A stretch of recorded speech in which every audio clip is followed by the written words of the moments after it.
Good evening, everyone. Welcome to Family Law Now After Hours. Today's topic is life after divorce. What's next?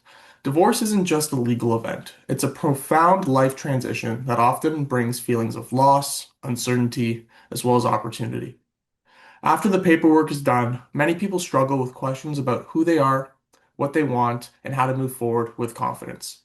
Today's event is pre-recorded, and therefore speakers will not be able to answer any Q&As during the event if you're joining us via Zoom. However, we do ask you to please submit any unanswered questions using the post-event survey. For specific questions about the details of your family law matter, please contact our team directly and we'd be happy to help. The purpose of the series is to discuss general information on separation, divorce, and family law matters. Any information provided here should not be construed as legal advice. Stay tuned until the end as we will be sharing how you can schedule a free initial consultation with one of our lawyers here at the firm. Now to introduce our panelists. Anna is a compassionate and strategic family lawyer who takes a client-centered approach to every matter. She helps clients feel supported and empowered while navigating the emotional realities of family law. With strong communication skills and a collaborative mindset, Anna develops practical, tailored solutions that reflect her clients' goals. She is recognized for offering clear, creative guidance in moments of uncertainty, enabling clients to make confident, informed decisions.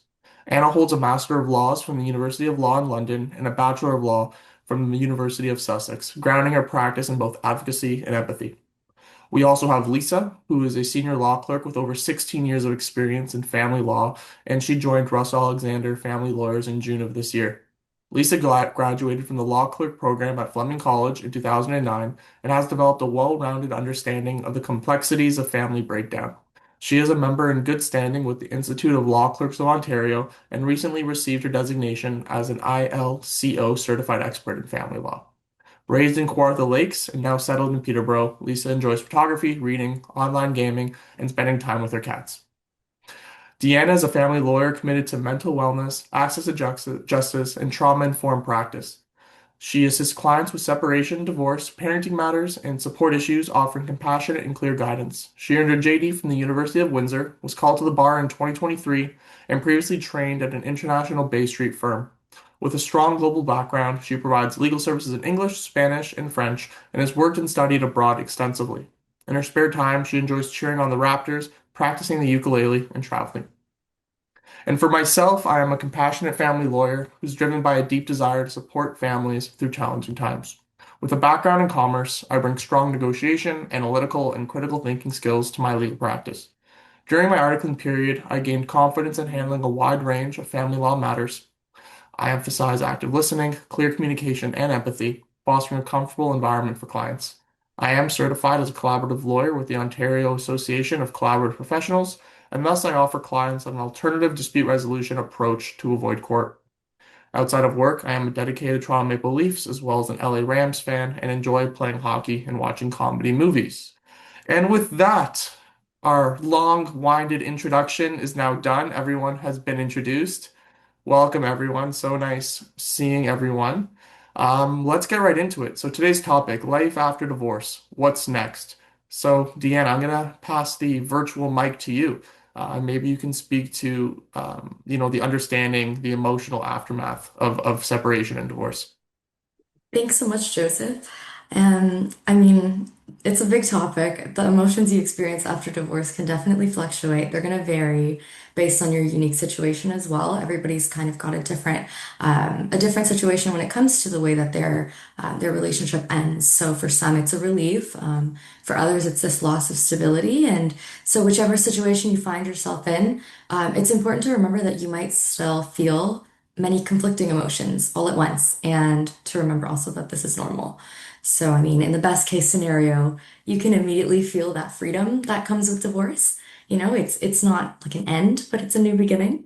But sometimes we need that time to process those emotions a little bit more before we can feel that freedom. And I know, sometimes you might wake up and feel anxious or lost, maybe a little lonelier, or like you're missing a part of your life. Or maybe you're thinking a little bit more long term when it comes to your emotions, like where you worry about the stability or how you're going to navigate this life without the support that you're used to. And you might even feel physically sick because a lot of the time there's this great psychological impact, and divorce is associated with a lot of mental health difficulties. But for this reason, some of the techniques that we actually use in psychotherapy can be useful in understanding this emotional aftermath too. So I won't get too much into it because I know some of the panelists are going to discuss this a little later, but I do want to offer this tool that it helps to actively identify and label your emotions and your feelings because then you can understand them better.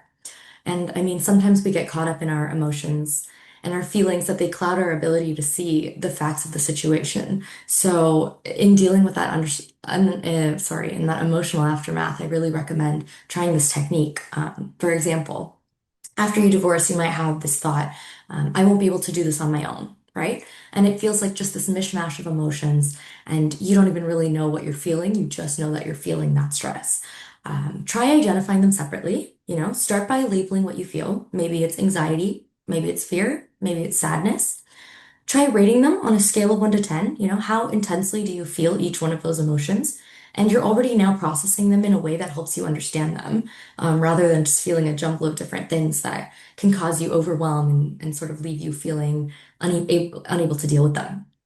Um, and so I just suggest that when you identify those emotions, um, you can manage them. And so try to separate those feelings from the fact of the situation. It's hard to do. It's definitely easier to talk about, but it's something you can do if you break it down. Think about how I won't be able to do this on my own really just means that I'm anxious about the uncertainty, or I'm sad about not having a partner anymore. And now, we can more easily find solutions to those thoughts. So, for example, if the future feels uncertain, try listing your goals and your priorities when it comes to what's important for you after your divorce. Maybe it's caring for the children, maybe it's organizing your finances and your expenses, maybe it's managing your own health care.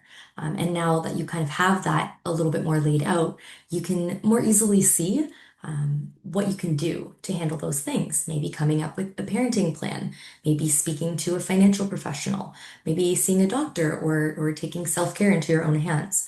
And what started off now as this confusing blur of anxious emotions and negative thoughts has now turned into a manageable list of steps that you can take to help yourself through this one day at a time. And lastly, just remember to be kind to yourself too, because when you're in this emotional whirlwind, it's okay not to be solution oriented right away. You can take time to grieve the loss of that relationship or the loss of that person, and it's okay to sit with your sadness for as long as you need to. So remember that you don't have to resolve that right away.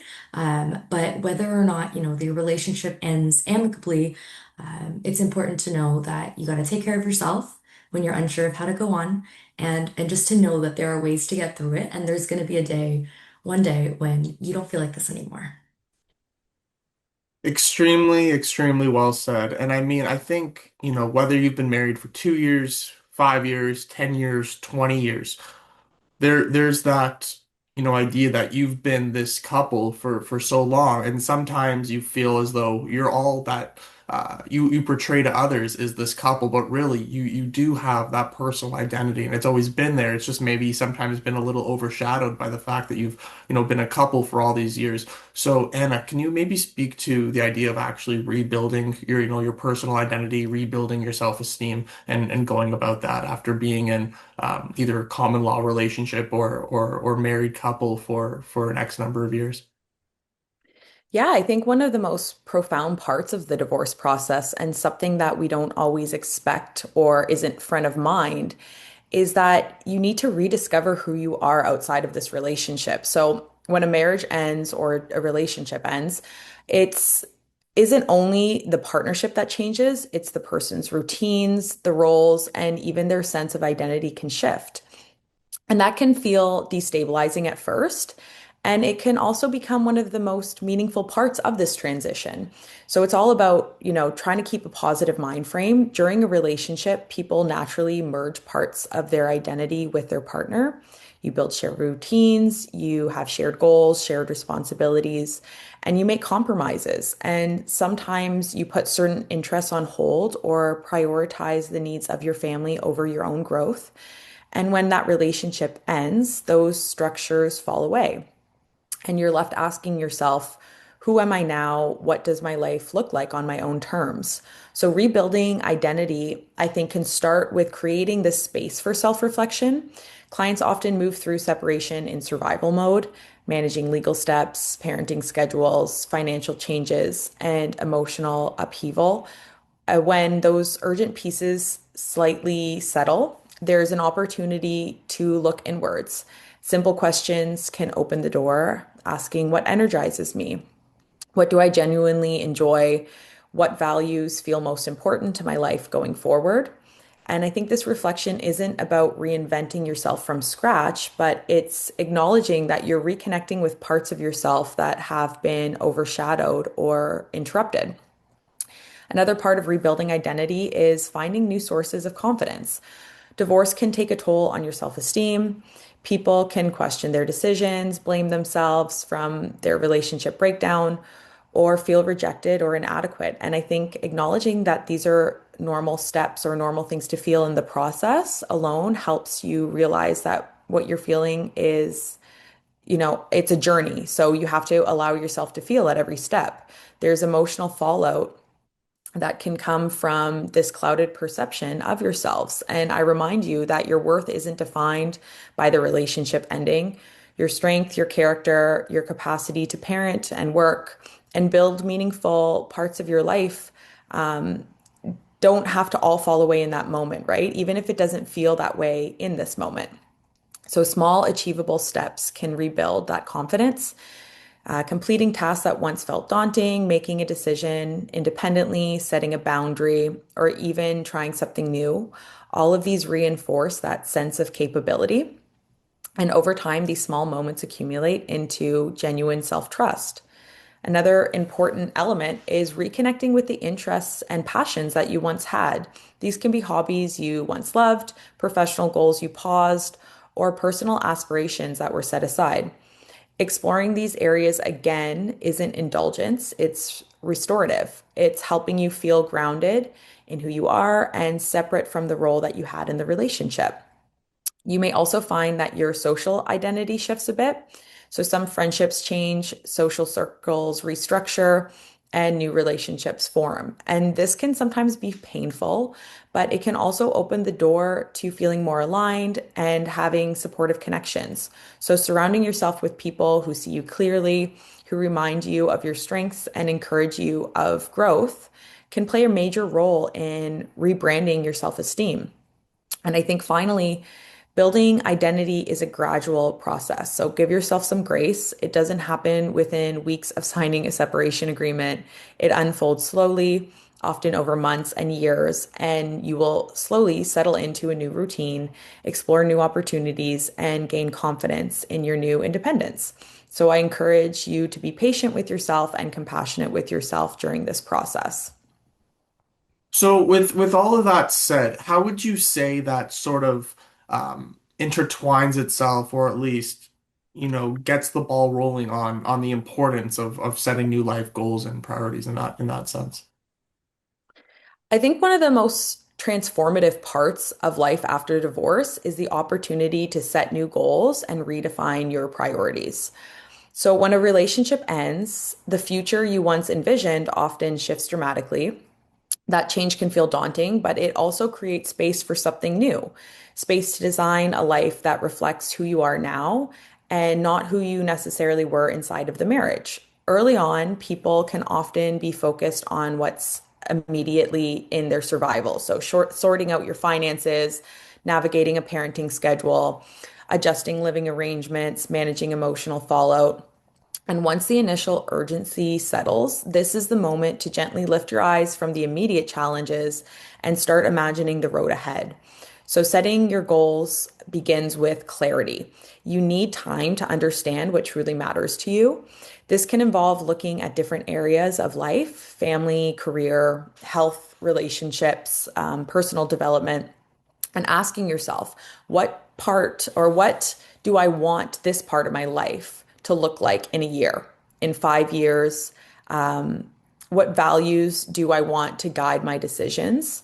Sometimes this reflection brings to the surface parts of yourself that you haven't connected with in years. Divorce can interrupt identity, but it can also reveal what's deeply important to you. And I think from there, the next step is rebuilding that sense of direction. So you don't need to have a perfectly planned roadmap. You need a starting point. For some, that can be financial stability, creating a new budget, planning for the future, exploring education or career development. And for others, it could be prioritizing your emotional well-being, stabilizing healthy boundaries, or strengthening mental health supports.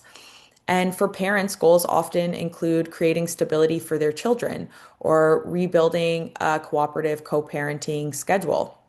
So I encourage you to think of these terms in small and achievable steps. So rather than a sweeping life change, more manageable goals. So when individuals are coming out of a stressful period, motivation and energy can definitely fluctuate.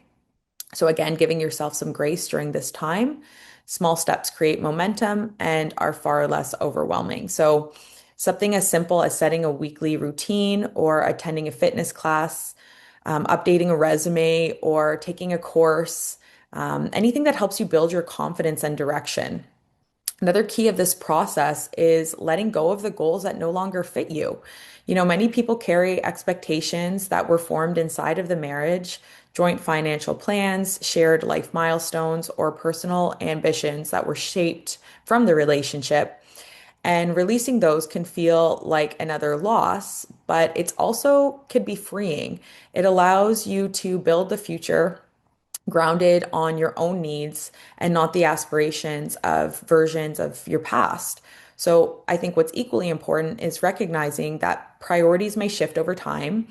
The goals you set in the first year after a separation may change as you gain more confidence and stability and clarity. And that's completely normal. So, having that flexibility is a strength and it's not a setback. And setting goals or the goal setting process is meant to evolve while you evolve. So, again, giving yourself some grace throughout this entire process. It can be a benefit to surround yourselves with support, of course, both from professionals, mentors, and friends who can help you explore opportunities that you maybe haven't considered. And that support can help hold you accountable and help you feel encouraged and not pressure. At its core, I think setting new life goals after divorce is about reclaiming yourself. So at the end of a relationship, it can feel like life is happening to you rather than you being a part of it. And setting these goals shifts that perspective. So it reminds you that the next chapter is yours to rebuild. It's your peace and it's your alignment and your values. And what I think we can see, or sometimes we see again and again in people, is that they're far more resilient and capable than you think you are at the early stages of this transition. With time, stability, and setting goals intentionally, you find yourselves creating the life that it's not only different than what you imagined, but it's going to be richer, more grounded, and a lot more aligned with who you truly are.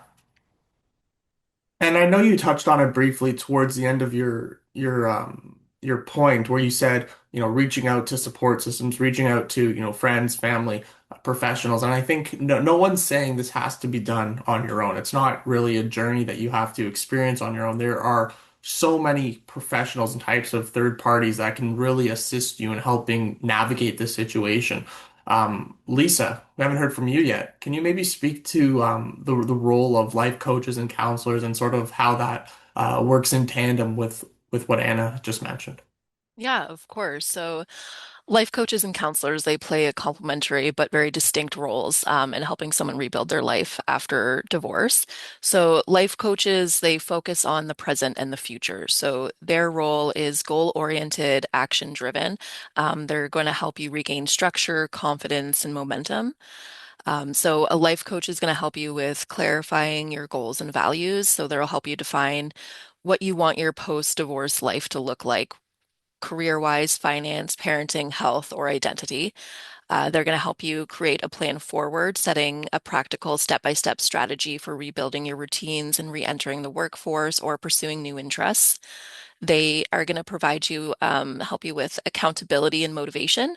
So they'll provide regular check-ins to help you build your habits and follow through on the commitment for that.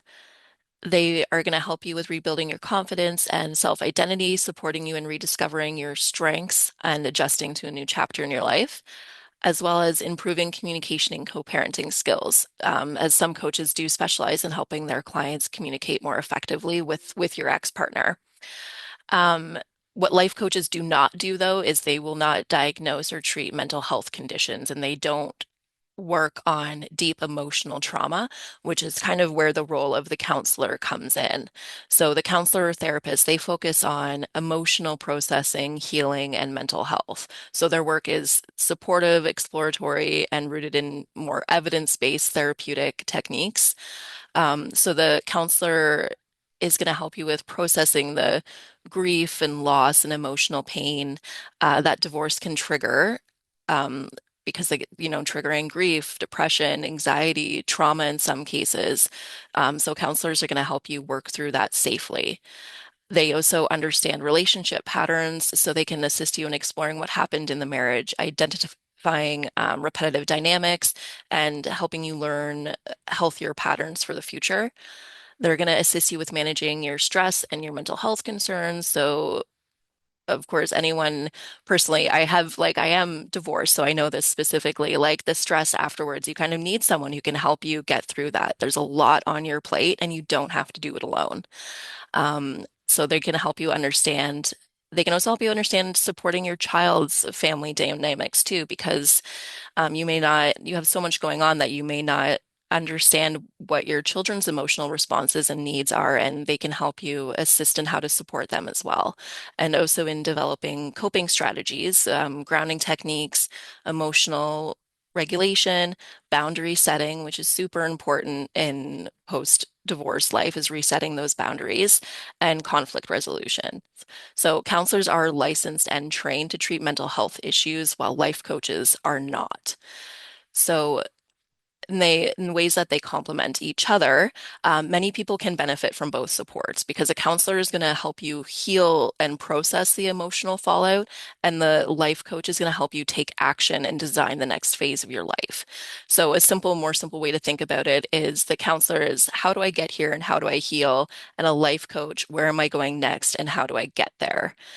And just a little bit of kind of practical guidance on how you can decide whether you need a life coach or a therapist when rebuilding your life after divorce. You just kind of need to start with what your current needs are.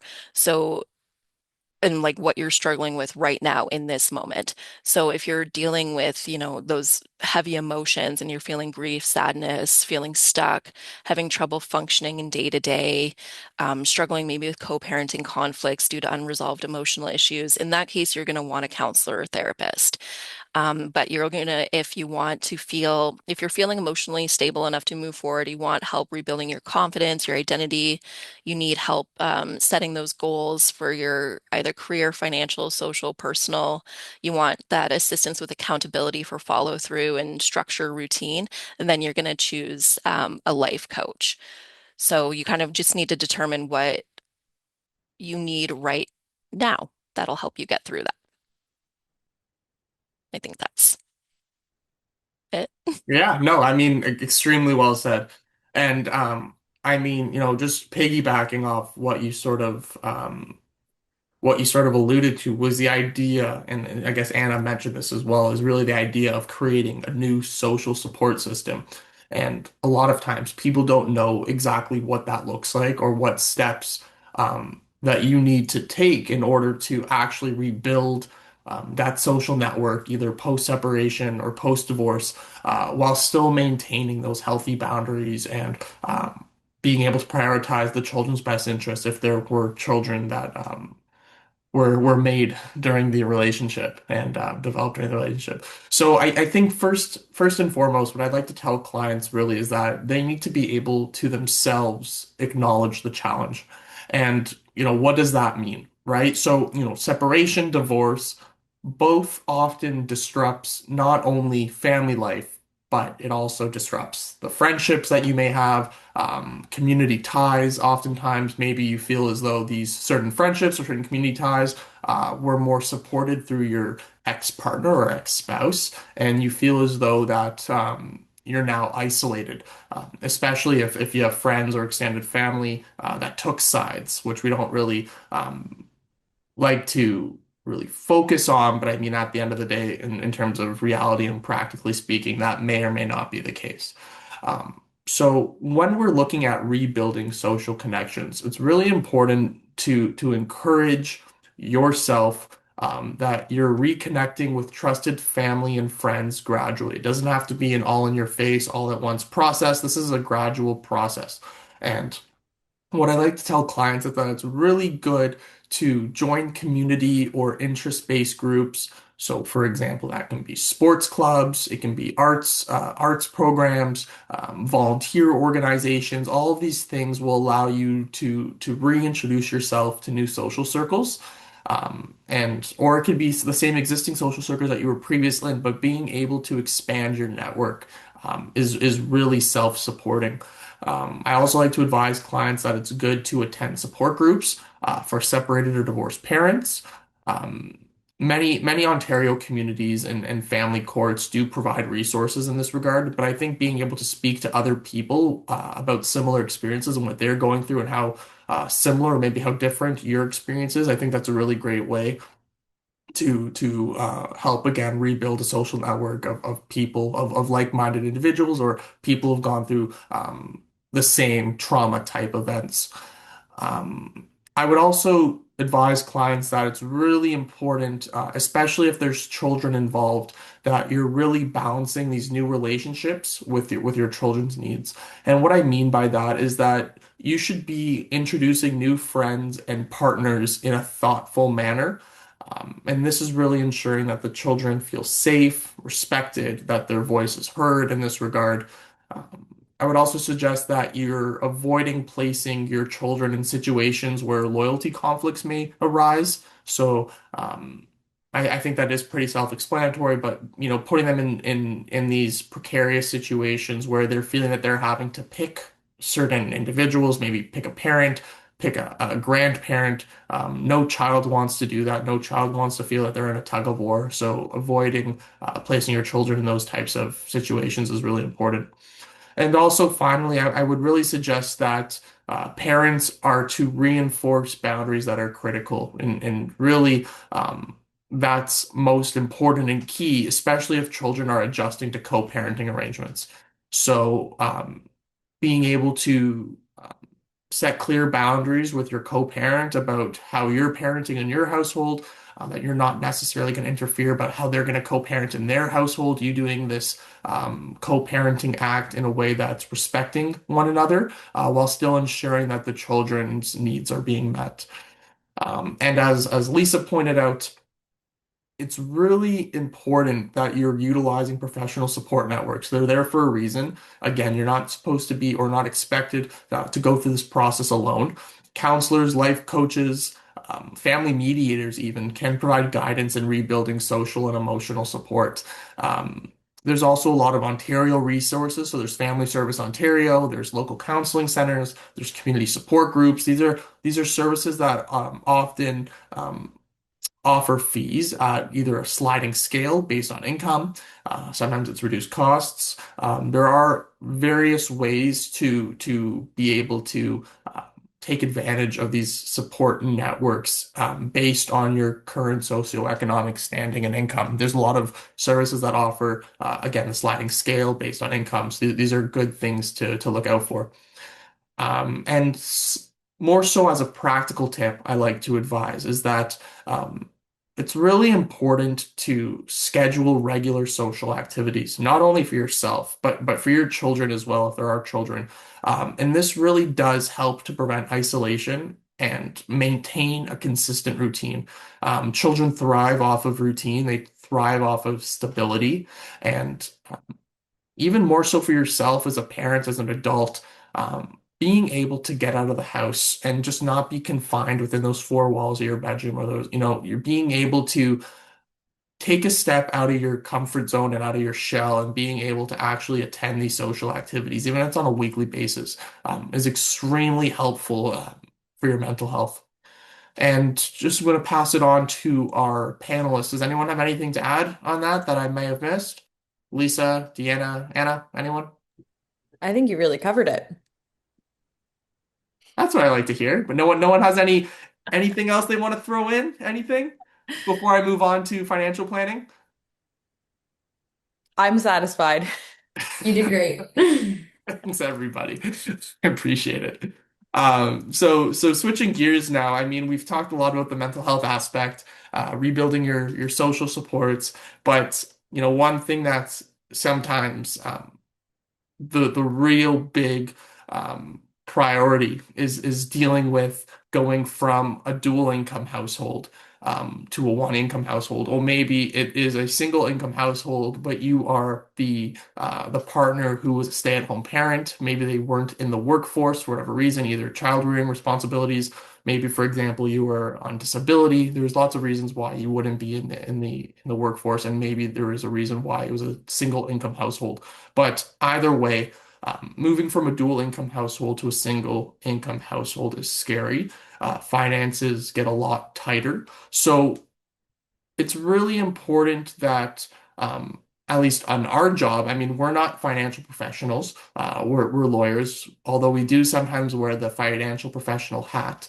And really, our job is to at least provide at least basic practical guidance on being able to manage your finances post-separation or post-divorce. And we do so both considering legal obligations as well as personal financial goals. And what I like to tell clients going through this process is that it's really important to understand your financial landscape post-separation. Um, I would look at, and this is, for example, if we already do have a divorce order or separation agreement in place, it's really important to look at the child support, spousal support, property division sections to see what your financial status is post agreement or post order. Do you have a child support obligation? Do you have a spousal support obligation? Are you paying out or are you receiving an equalization payment? Are you the payee of a child support? Are you the payee of spousal support? These are things that you need to know to be able to fully understand how much money is going out and how much money is coming in each month. I would also ensure that if you are the payee, so you're the one receiving support, whether that be child or spousal, be sure that there's any arrears or obligations. Make sure those are up to date, and consult your lawyer if you're unsure. And if FRO is enforcing any of these support obligations, make sure they have an updated statement of arrears, and so they understand if there's maybe been missed payments, or maybe support didn't commence right away as per the separation date agreement or as per the order, that it's being enforced appropriately. I also like to advise clients that they should be budgeting and really have strong cash flow management. Really, really important to be tracking income, tracking expenses, and your debt post-separation.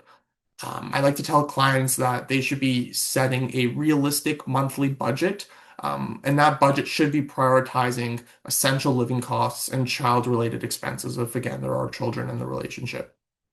Going back to child support and spousal support, um, it's really important that you understand that child support is not taxable under the law. Spousal support is taxable. So these are things that you should understand. If you are receiving spousal support on a periodic basis, likely speaking, it's on a monthly basis, know that any amounts you do receive for spousal support are taxable, and you do need to report that income, right? Again, child support on their hand is not taxable. With respects to property and debt management, really important that you understand the separation agreement or the divorce order, or sorry, excuse me, the court order with respects to property division, how mortgages are going to be dealt with if you have charges on maybe your matrimonial home or maybe you have other properties, maybe rental properties that you have charges on. how you're going to deal with loans, how you're going to deal with lines of credit, jointly held debt. These are things that you should have a firm grasp on. And really and truly, you should have a firm grasp on these things before you're entering into any agreement or order, especially if it's done on consent. But ensuring that you have an idea about how these debts are going to be discharged, or maybe the debts are going to be transferred to the other spouse. Really important to have an idea of this so that way you can, again, better budget and have an idea on your cash flow management on a monthly basis. And it may be the case that parties are still co-owning a home, or they could be co-owning other assets. And it's really important that your lawyer, if you have one, advises you of your rights and responsibilities in that regard. And if you don't have a lawyer and you are self-represented, that you're seeking to get independent legal advice from any one of the Ontario resources available. Um, Looking ahead long term, right? We have our obligations in the short term and we have our financial goals in the short term, but we also have to be looking long term as well. Really important that after we've done all the equalization, we've done all the property division, taking into account whether or not you may be receiving spousal support or not. You could be the recipient, you could be the payor. Maybe there was a pension that was equalized. Maybe there wasn't a pension that was equalized. So it's really important that that you start retirement or savings plans if none exist. So if you don't have your own TFSA, you don't have your RRSP, it would be wise to set these up and to start contributing. And when us lawyers, we like to take off our financial planning hat, is that it's really important that you are considering professional advice from a financial planner who's familiar, at least with Ontario family law matters. They don't necessarily have to be, but it's always a bonus if they are, because you wouldn't go to your doctor asking how to tailor a suit properly, right? So you're gonna want to go to certain professionals for certain specific tailored advice. Us lawyers, we do have a little bit of knowledge with respects to financial planning. We do have real estate knowledge, we do have tax knowledge, but really at the end of the day, we're not tax professionals, we're not real estate professionals, we're not financial professionals. We're lawyers and we strive on providing professional legal advice. So it's really important to seek out the appropriate third parties with respects to getting that appropriate advice. And that goes without saying, long-term financial planning, you wouldn't go to a lawyer for that. You would reach out to a financial planner. And as always, I like to give a practical tip. As soon as you separate, I would suggest it's really important to open up your own bank account. I think it's really important that you have your own bank account. More often than not, individuals or clients who come through the door have joint accounts with their spouses, and money from both employment, let's just say, for example, go into that joint account. But once we get separated, you're going to want to start funding yourself and having that safety and security net. So really important to open up your own bank account. And with that, I am going to transfer it back to Anna. Anna, we've sort of discussed rebuilding that personal identity. You spoke to that earlier today. I spoke to the idea of creating a new support system. But fast forward, it's been maybe a few months, it's been a few years since your separation, and maybe you feel like going back out there, meeting new people. So can you maybe discuss with our viewers today about, dating and relationships as a whole post-separation?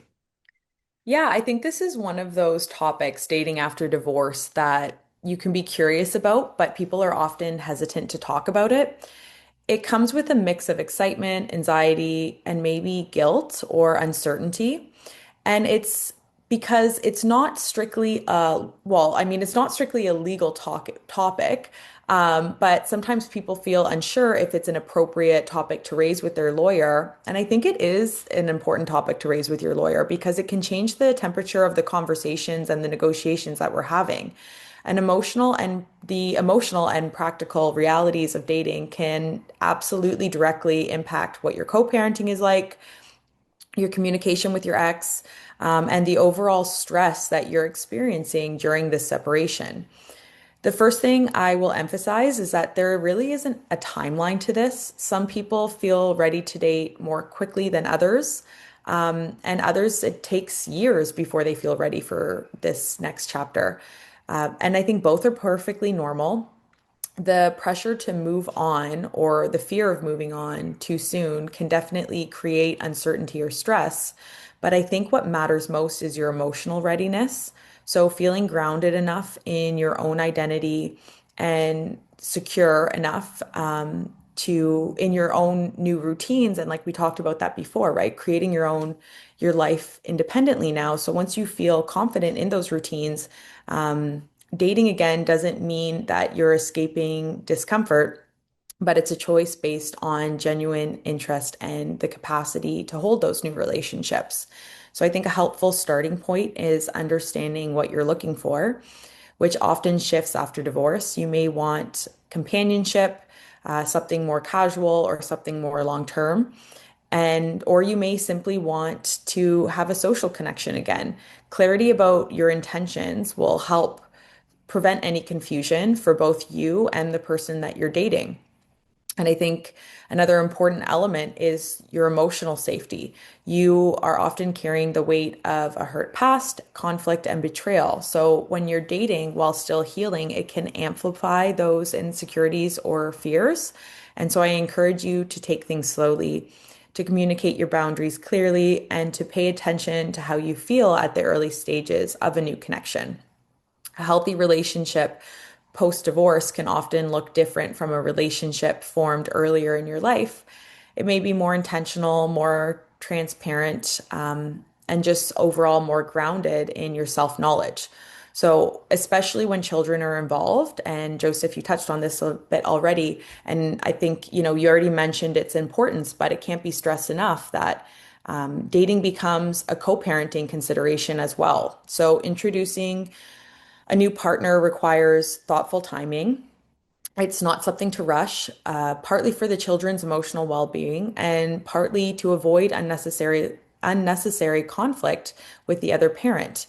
From a legal standpoint, I mean, courts aren't going to prohibit you from dating, but they do expect parents to make decisions that support stability and consistency with the children.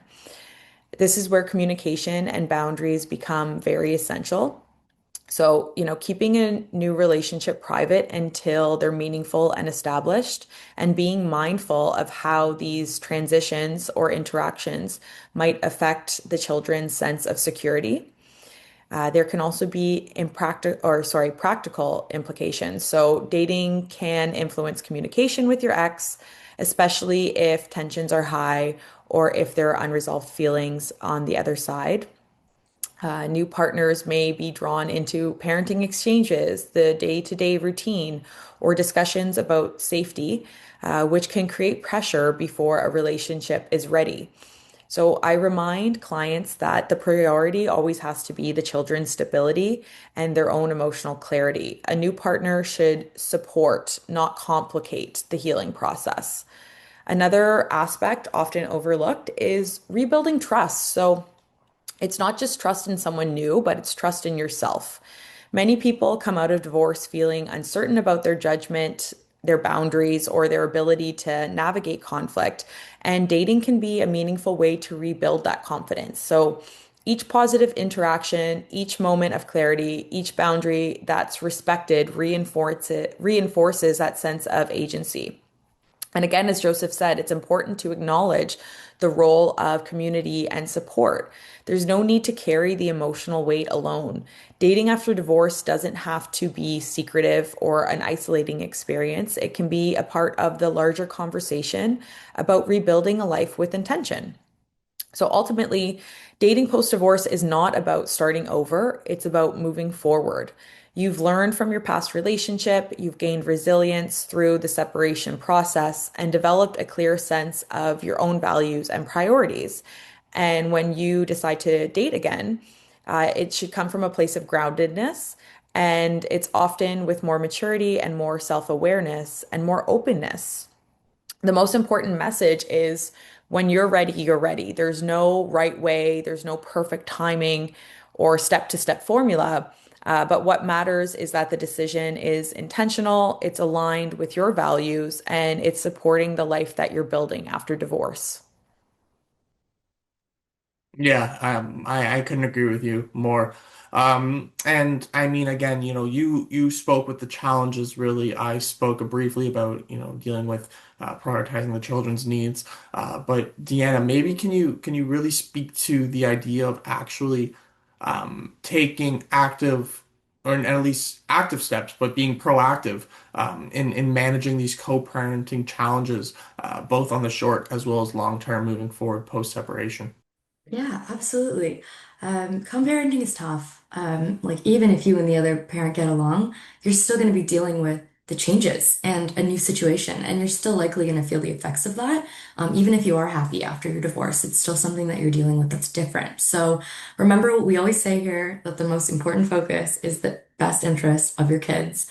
And sometimes you're going to have to compromise when you focus more on the needs of the kids rather than what you think is fair to you or what you think the other parent deserves. It's important to just try putting that conflict between you and the other parent aside. And while cooperation may be difficult, at least not exposing the kids to that conflict is an important step in co-parenting. Now, hopefully, after the divorce, you've got a good parenting plan in place where you can identify some sort of schedule for how the kids share their time. But sometimes it's not always set in stone. If you don't have a court order laying out that parenting schedule, it might be something that was up to the two of you to decide, and that communication can be difficult. And it can be hard to figure out, how to share weekends or holidays and birthdays. So I just strongly recommend always trying firstly to communicate with the other parent about how you'd like to share that time and what kinds of boundaries you'd like to put in place. And maybe if your kids are older, you might like to consider what they have to say as well. It can be tricky because it's really important to involve their opinions and their needs without actually involving them in the issues between their parents. Because, just because you get a divorce, it doesn't mean that all those issues are suddenly wrapped up too. And so if communication with the other parent is difficult, maybe you'll even try doing it directly with them, but just in a written form, like through email or text, to avoid that emotional stress of that personal interaction. And maybe not to involve the kids if that's not something that you're able to do, and just to kind of help keep that communication brief and focused, and to the point. And I mean, like, even when you establish that parenting schedule, those conflicts can still arise long term. Like, maybe the other parent will want the kid for their birthday one year or for the holidays for a longer period. So those changes can still happen. And remember, just when you're going through facing a new change like that, remember that even though you might not agree with those arrangements, you have to try to put aside those emotions and try to cooperate just to put the kids' needs first. It's not easy, but try to consider how it would impact the kids long term. They'll remember these parts of their childhood or their adolescence if they're a little older. And they won't recall the specifics of that conflict between you and the other parent or who was right and wrong, but they're going to remember the kind of upbringing and the care that they received, or, how difficult it was for them to balance spending time between both parents. So it's really important for you to try to make that as simple as possible for them. So, I mean, try to communicate politely and respectfully with the other parent, despite, the conflict that you have. Still be open and honest. That's really important to not suppress your feelings and the things that you do want, like the goals that you do have when it comes to that parenting. Be open. And try to keep the conversations to the parenting issues at hand and not too much about personal information or emotional involvement. Really important to remember, don't read too much into the other parents' words or, the attitudes associated with them or assumptions. Just try to put those assumptions aside. And remember at the end of the day that even if you don't get along, if you treat the other parent with respect and if you try to offer solutions when you speak, they are more likely to listen to what you're saying and to compromise, even if it's not an immediate agreement. You catch more flies with honey, as we say. But remember, co-parenting challenges in the beginning, those early stages of divorce, they are going to look different, likely, long term. And maybe the schedule, like that actual parenting schedule, won't be an issue long term, but your kids maybe will feel like they gravitate more naturally to one household than another. And that's okay. Co-parenting after a divorce can be difficult if you feel like your kids have a favorite parent, or, if you notice that one parent's doing things differently than you would do it, or you don't agree with the way that they handle things. But it's really important to remember that everyone has different parenting styles, and your kids are still going to turn out great with your guidance. It's totally okay that they are experiencing two different ways of parenting, as long as they're receiving adequate care and their safety is not at risk. Those are the most important things. So again, just remember to focus on them and their needs, and maybe not so much how they're perceiving you as a parent, but your concern mostly lies whether you're doing a good job at taking care of them, and not whether you're the one that they like better, even though that can be really difficult to deal with.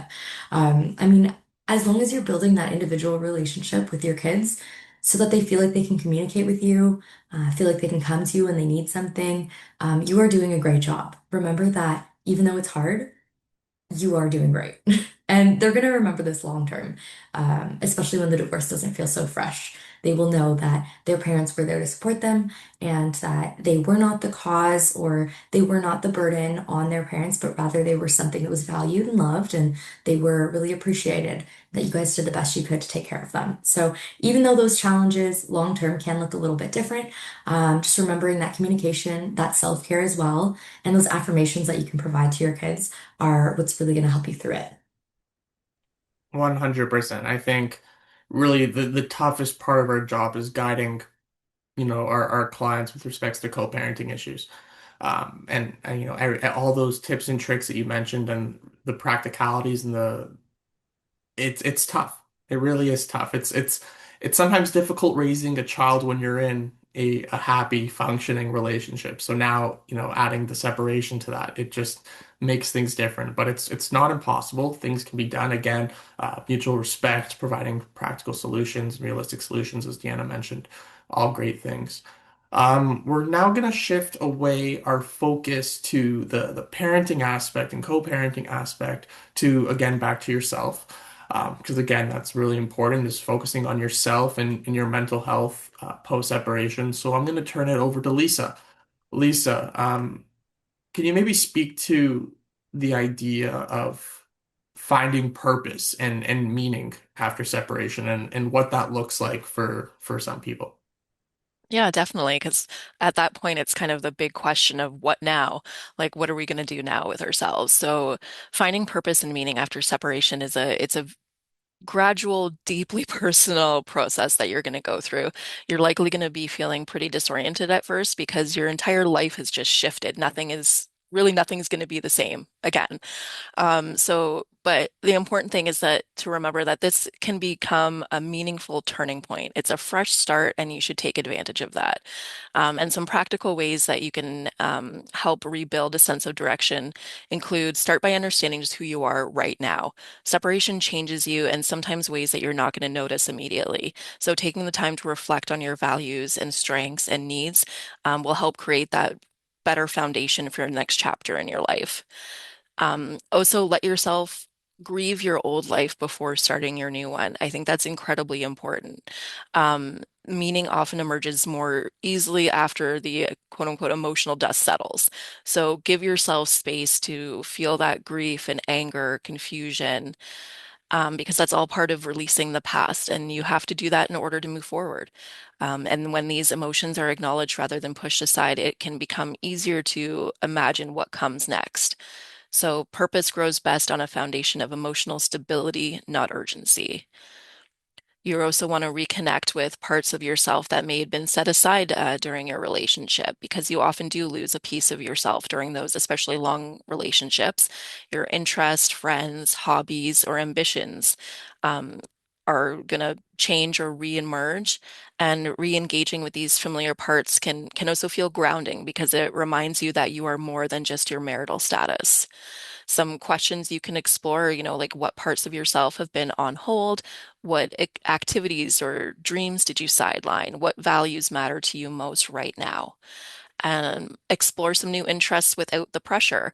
Trying some small, low stakes activities can help open the door to what might feel meaningful to you. So, take a class, a sport, volunteer, do some creative projects. So, the goal is not to find a new identity quickly, but to kind of create the opportunity to see what feels energizing for you. So pay attention to the moments that feel meaningful, even the small ones. You can ask yourself, what activities make me feel alive, calm, proud, or where do you feel most like yourself?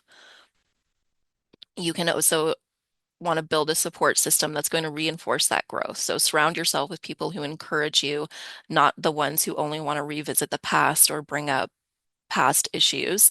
You want people around you who can help you stay future focused.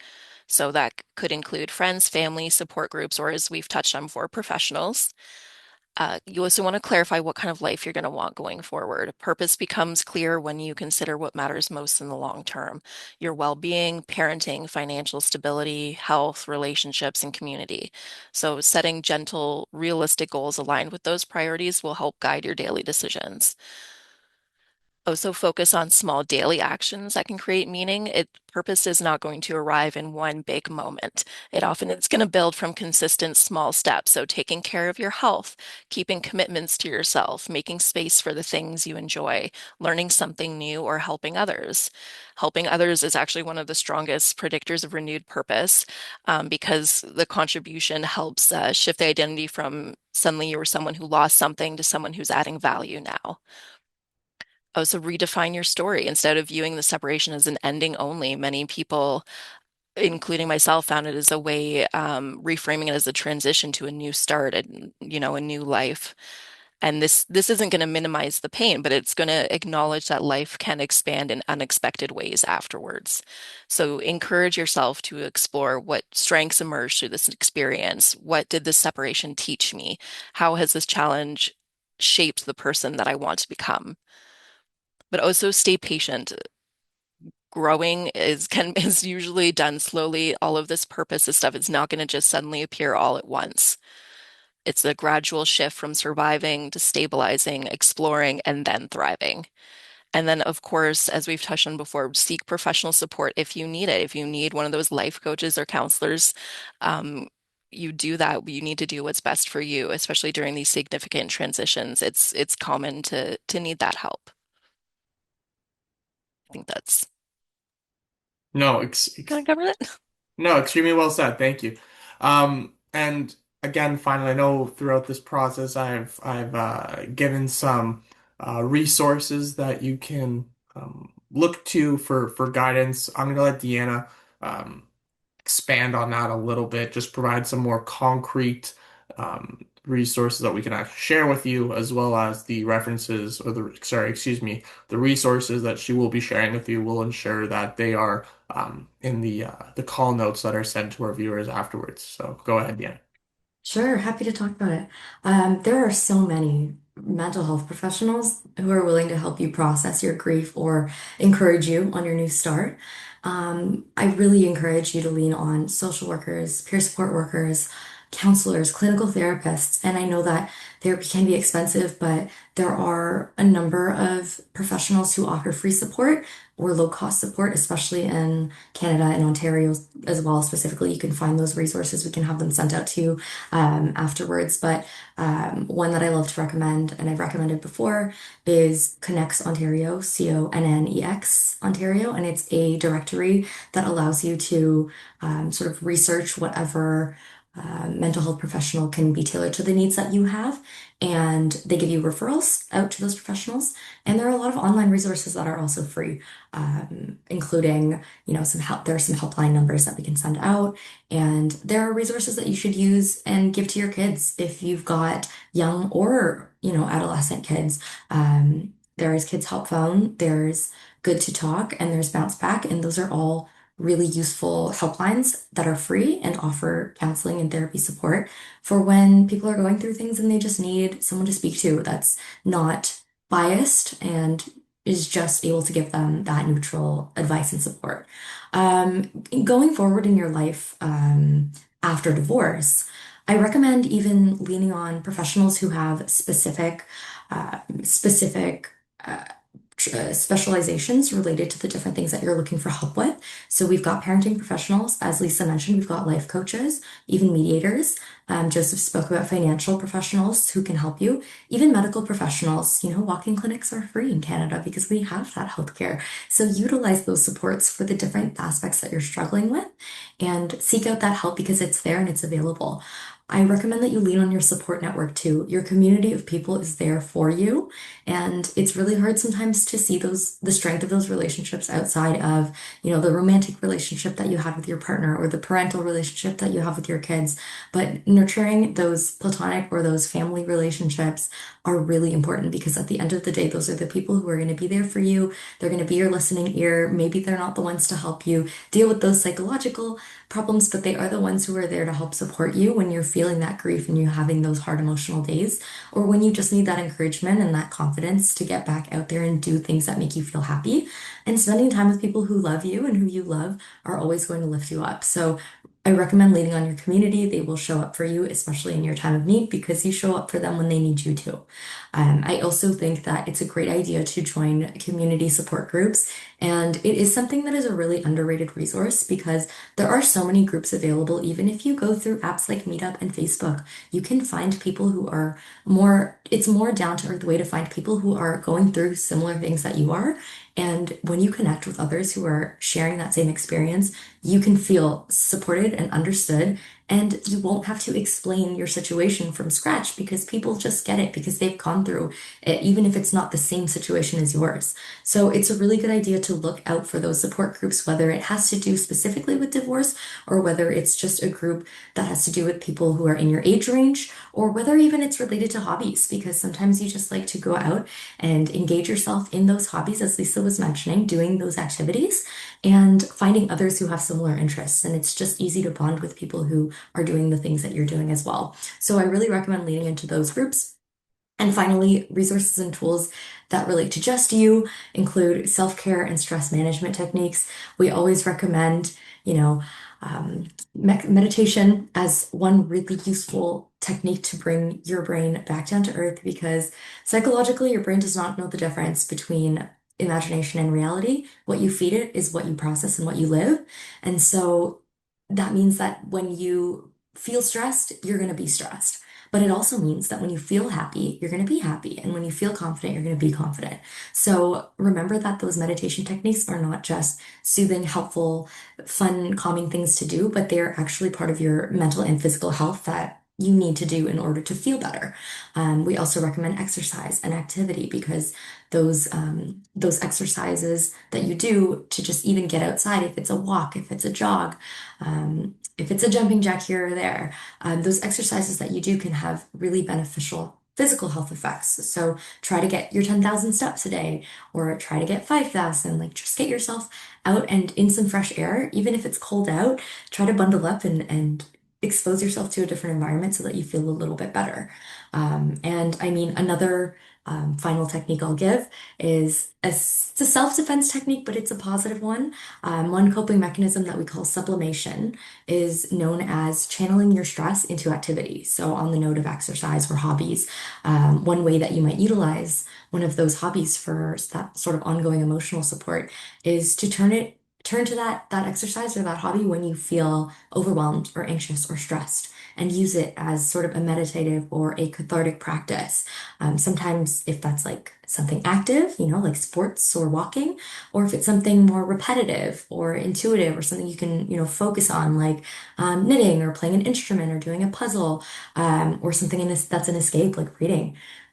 Sometimes reading a book about a story like yours can actually help you feel seen and understood. If you don't have that capacity to go out and interact with other people yet and open up and share your story yet in those support groups, you can read a story about someone who is going through that. And sometimes those books can really help be a great support for whatever you're going through. I know that I use them in many of the same ways. So there are a lot of different tools that you can use. And hopefully this resource or this talk for you was a good resource today. Hopefully, we could have given you some great tools that you can use in your process going forward. And just remember that it's not an end, it's a new beginning.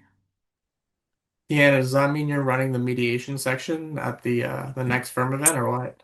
Well, I am collaboratively trained now, so that may be the case. Amazing. Everyone viewing this on Zoom today, thank you so much for tuning into Family Law Now After Hours. After this session, a brief survey will appear, allowing you to share your comments as well as suggestions for future topics that you'd like us to explore. As always, your feedback is greatly appreciated. Again, because this is a pre-recorded session, if you did write or did put forward any questions or comments in the Q&A section, obviously, we didn't address them today because we weren't looking at them live. So feel free to include those comments and or questions in the brief survey, and we will get back to you in that regard.